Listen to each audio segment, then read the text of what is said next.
Aujourd'hui, je vous parle du groupe Metal Barf. Je vous parle également d'une photo que j'ai prise lors du dernier Rockfest et je complète ça avec 10 règles importantes. Ça commence maintenant.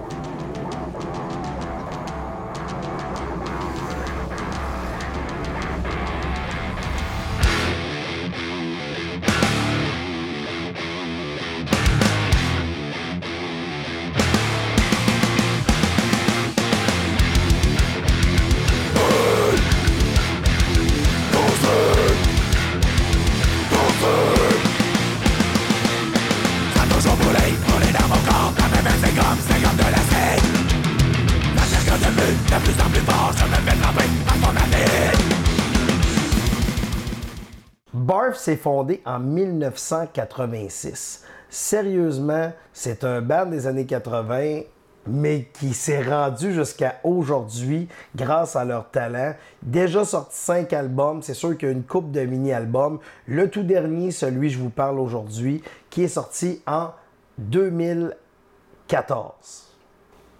Je parle bien sûr de l'album Brûle, Consume, Torture. Un album qui contient 13 chansons. Et aujourd'hui, c'est cet album-là que j'ai le goût de vous parler parce que je trouve qu'il représente bien la musique. Je trouve aussi qu'il manque beaucoup de tribunes pour les bands comme Anonymous, comme Barf. Je vais parler d'Anonymous à un moment donné parce que c'est trop excellent. Et il y a tellement de bonne musique au Québec. C'est pas pour tout le monde, mais prenez le temps, donnez une chance à Barf, à Anonymous, à plein de bands qui font juste leur passion et essayent de la faire du mieux qu'ils peuvent et je pense qu'ils réussissent. On a vraiment des bands importants au niveau de la scène métal au Québec et peu de gens savent ça parce que ça joue pas à la radio. Fait que c'est peut-être une des raisons. Fait qu'il serait peut-être temps de... On part une radio métal. C'est ça, on fait ça. On part une radio métal. Et moi, aujourd'hui, je vais faire mon top 3 du dernier album de Barf, Brûle, Consume, Torture. La première place va à la bonne chanson, l'excellente chanson, Whisky.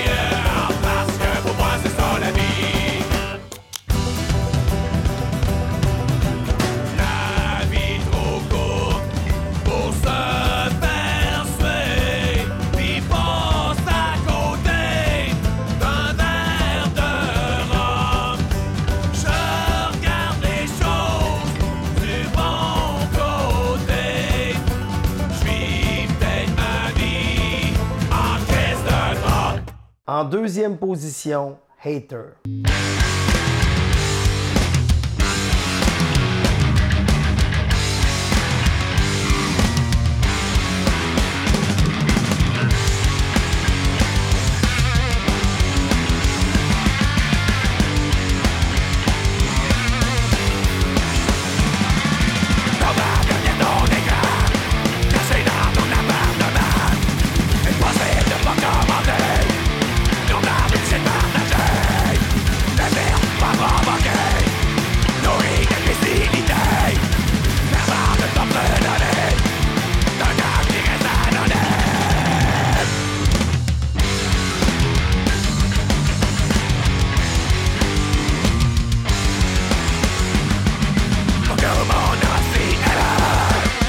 En troisième position, Crever de soif.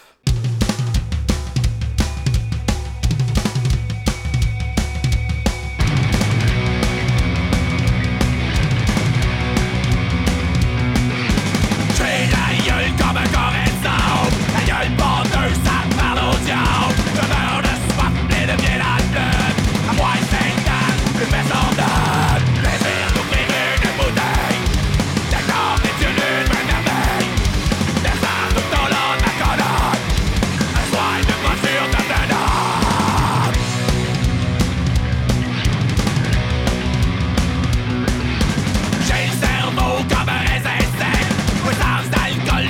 me disais que l'impression de marcher dans des airs. Je vous parle d'une photo que j'ai prise l'an dernier au Rockfest. Ce qui est le fun du Rockfest, ça se déroule bien sûr à Montebello. Gros festival de métal, punk, tous les styles musicaux. Bien sûr, le 23 juin, c'est la Saint-Jean. Il y a toujours la fin de semaine de la Saint-Jean, le premier soir. Beaucoup de bands et de musique francophone. Et ça se poursuit avec des bands plus internationales, disons, les autres soirs. Et il y a tout le temps comme du rap un peu à chaque année qui s'est ajouté dans les dernières années.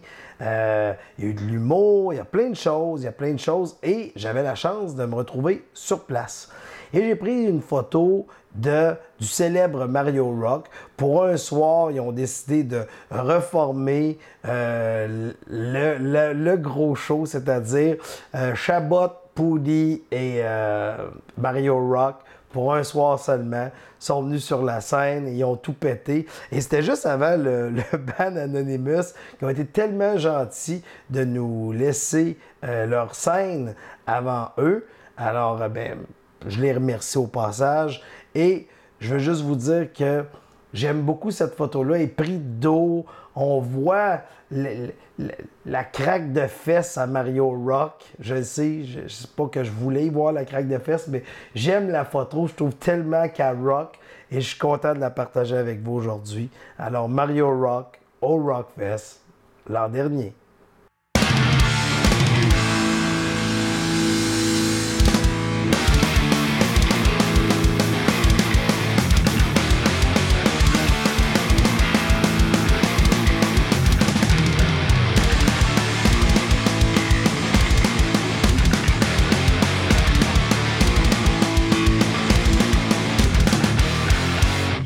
Dans les commentaires de mon vlog 6, quelqu'un m'a demandé, parce que certaines personnes le savent, d'autres ne le savent pas, mon métier, c'est pas vlogueur. Je pense que jusque-là, vous aviez deviné. Par contre, mon métier, c'est vraiment la gérance d'artistes.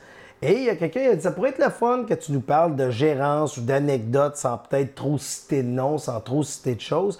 Et j'ai commencé à faire de la gérance, ça fait plus de 20 ans. Et au début de ma carrière, je me suis dit, je vais me faire une liste de 10 règles pour être un bon gérant ou pour continuer d'avancer dans le métier que je pratique. Mais les 10 règles que je me suis mis, je me rends compte qu'ils pourraient faire pour tous les métiers. Donc, voici les 10 règles que je me suis fixées il y a 20 ans. Règle numéro 1. Si vous ne croyez pas en vous et en votre produit, vous ne pourrez jamais le vendre. Règle numéro 2. Tous tes objectifs peuvent se réaliser. Un objectif, c'est 90% de travail et 10% de talent. Règle numéro 3. Accrochez-vous un sourire parce que personne ne veut travailler avec des gens dépressifs et tristes. Donc, toujours le sourire. Peut-être pas celle-là, mais sourire. Règle numéro 4, ayez jamais peur de poser des questions. Il n'y a pas de questions stupides, il y a juste des réponses stupides. La 5e règle que je m'étais fixée, c'était simple, c'est respecte tout le monde à qui tu parles parce que tu ne sais jamais à qui tu es en train de parler. Il faut se rappeler que peu importe le marché dans lequel vous êtes, tout n'est que contact. Règle numéro 6, bâtissez-vous une équipe autour de vous parce que la réussite dépend des gens qui vous entourent et non de vous seulement. Règle numéro 7, ne comptez jamais les heures que vous faites. Si vous comptez vos heures, c'est que vous n'êtes pas dans la bonne branche. Personnellement, si je comptais toutes les heures que je fais dans une année et je le divisais par mon salaire, je pense que j'arrêterais de faire ce que je fais. Mais je le fais parce que j'aime ça. Fait que de faire un travail qu'on aime, ça devient payant. Règle numéro 8, soyez ponctuel, honnête, positif. Règle numéro 9, négociez chaque contrat comme si vous étiez millionnaire. Règle numéro 10, un gagnant ne lâche jamais et un lâcheur ne gagne jamais.